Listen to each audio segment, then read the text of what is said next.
आपण करणार आहोत शंकरपाळी। ही अर्धा कप पिठी साखर आहे, त्यात पाव कप कोमट दूध टाकूया, मिक्स करूया। पिठी साखरेचं प्रमाण तुम्ही तुमच्या चवीनुसार कमी जास्त करू शकता। मिश्रण तयार आहे। हा 2 कप मैदा आहे, त्यात चिमूटभर मीठ, अर्धा टीस्पून वेलची पावडर टाकूया, मिक्स करूया।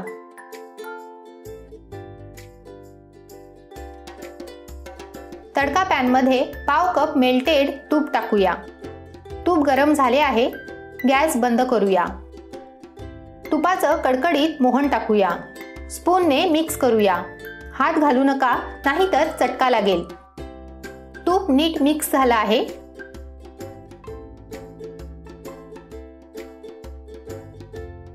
पहा, हातात घेऊन प्रेस केल्यावर पीठ गोळा होत आहे, म्हणजे तुपाचं प्रमाण बरोबर आहे।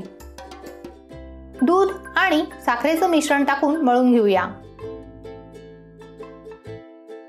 पीठ ह्याप्रमाणे घट्ट हवं। 20 मिनिटं पीठ झाकून ठेवूया। 20 मिनिटं झाली आहेत। पीठ थोडं मळून घेऊया। तुम्हाला जर पीठ जास्त घट्ट वाटत असेल तर 2 टेबलस्पून दूध किंवा पाणी टाकून मळू शकता। पीठ तयार आहे। पिठाचा एक गोळा घेऊया, ह्याप्रमाणे लाटून घेऊया। हे पहा, ह्याप्रमाणे पिठाला तडे गेले पाहिजेत, म्हणजे आपलं पीठ बरोबर आहे। तुम्हाला जितकी थिक शंकरपाळी हवी त्याप्रमाणे लाटा। पोळी लाटून झाली आहे, ह्याप्रमाणे कडांना कट करूया। आता शंकरपाळी कट करूया। शंकरपाळी कट करून रेडी आहे, तळून घेऊया।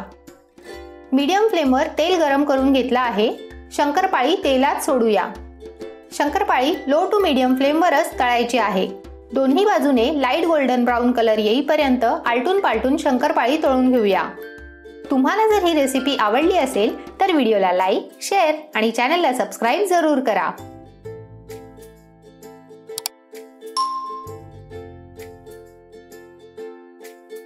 खुसखुशीत शंकरपाळी रेडी आहेत।